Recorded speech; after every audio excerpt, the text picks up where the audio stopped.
Hey guys! Hey, look here! Hey! What's up, brother? Well, I decided to stop by. What brings you here? You want to check the projects? Why? Exactly! My voice is just bad. You said you were doing some conversions and stuff, and you know what? I'm here to take a gander.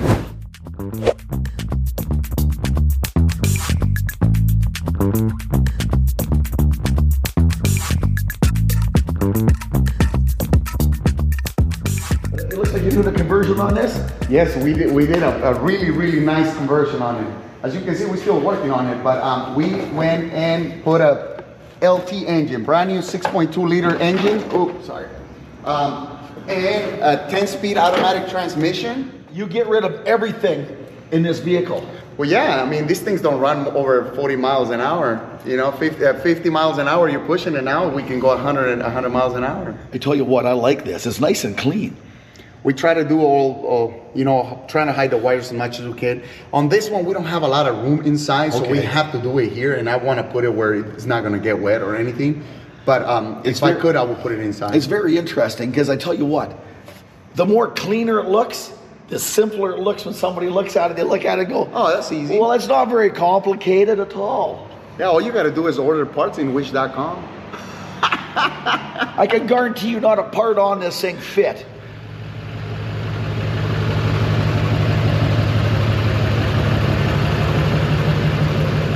Tell you what, my friend, what is in there for power? It doesn't sound right. These things had a 6.2 or a 6 whatever it was in them back in the day. What does this thing have in it? It has a Duramax, 2010 Duramax.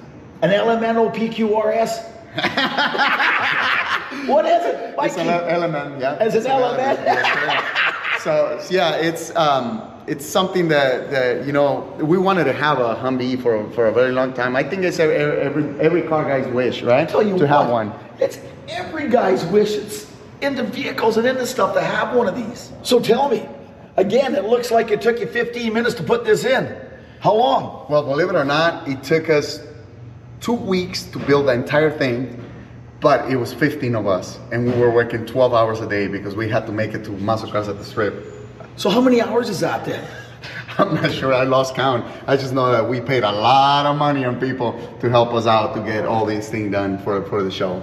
We wanted to make a good impression, and we did. You'd probably do a whole lot of these conversions because people have a 100% love for these vehicles. Yes.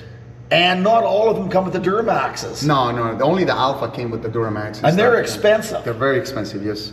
These Duramax swaps are getting easier to do now because we already figured out the way to do it. You know, the first ones is the hard one, but this one I think we got it pretty locked in. So right now we put a screen on it. We got the plan. We already have all the wood. You can see in the back we have all the panels and everything. That we're gonna put on the center. So we're gonna have a Tesla screen. That's what they call it. That's gonna control our AC. Is gonna control our cameras because we're not gonna have mirrors. We're gonna have cameras to see everything outside of the car. Oh, that's a good idea. It'll make it look clean and one less thing to knock off when you're going through the toolies. Exactly. So it's gonna have camera here. It's gonna have a backup camera. We're gonna do. We're not gonna use this panel for the switches. We're gonna have an actual ignition switch, but we have this for now. And I mean, look at this. Look at this thing. Isn't that pretty? Right? It has 7 different screens, so we can change them to the different settings and stuff like that. And the plan is to keep it as clean as we can. You know what? I like that. Again, I'm a little bit old school. I like a common switch you turn on. I still haven't figured out how to use half the functions on my cell phone yet. Well, I tell you what, my friend.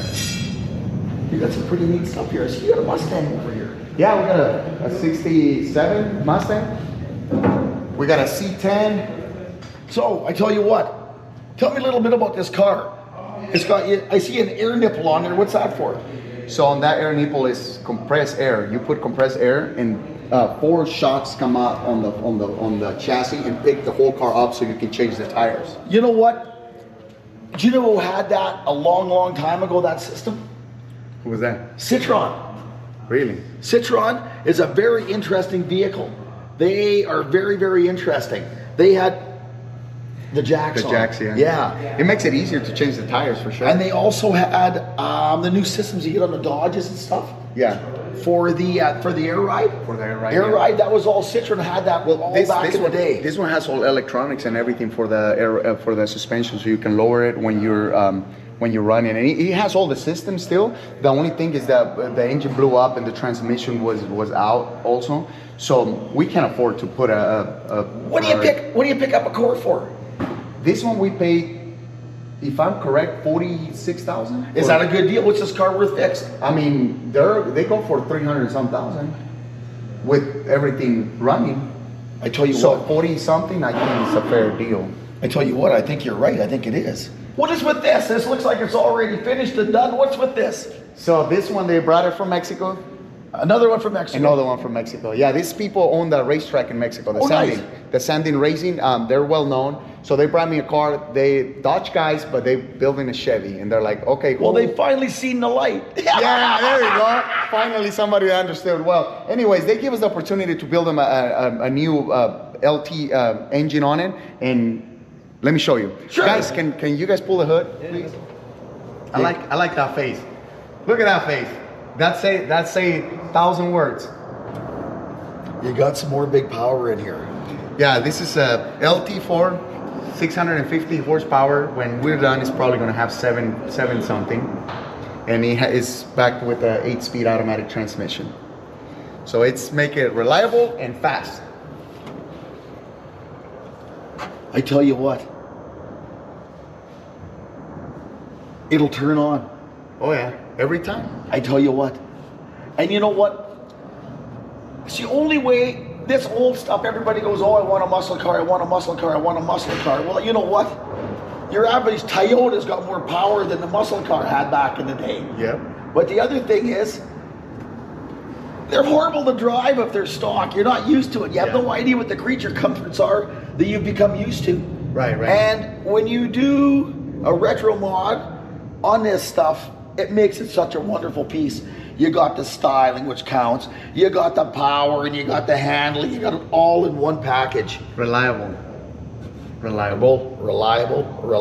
Yeah. So tell me, were you always a mechanic? Where did it come from? Where did it start? Family? Where? How? Who? And where? What? So I was born in it. My father, he still owns shops. He does just regular service. But when I was born, my dad already had a shop. So I grew up in Mexico till 12. And in Mexico, my mom, I would come from school and she'd go to your dad, right? And I would go to my dad and my dad goes, go with your mom, right? So I would go back. So I had a back and forth until my dad figured out that my mom wasn't gonna let me stay at home. So pretty much it's like, hey, I need you to clean this carburetor. I'm gonna teach you. So I started taking apart the carburetors, clean them up and stuff like that. He will put them back together, and that's how I started learning. By 12, I was already rebuilding carburetors, brakes, clutches, and all that stuff. I mean, I just couldn't carry heavy stuff, but I could do most of the work. Kind of the same thing with me. I was we grew up poverty-stricken, no money, and I wanted to have a motorcycle. So I dig through the junk, pull a piece of junk out that somebody discarded, get to work on it and fix it. Yeah. So when I was 10, my dad gave me a truck, right? He's like, I always tell him, I pass by, I walk by, I see this junk over there, and I was like, Dad, I like that truck. I would like to have that truck. So when I was 10, he gave me my truck, right? He didn't run. And then I'm like, well, how am I going to drive it? He's like, well, you're going to fix it. So I end up rebuilding the carburetor, putting a new clutch, rebuilding the brakes. At the time, with shoes, not pads, we had to change the rubbers inside and all that stuff. So I fixed it, and well, I live in a small town, so I used to drive my truck when I was 12 to school. Anyways, my friend, I really appreciate this. Thank you for letting me into a part of your world and looking around. And I tell you what, you'll be hearing from me. All right. Okay, my friend. Have a nice day.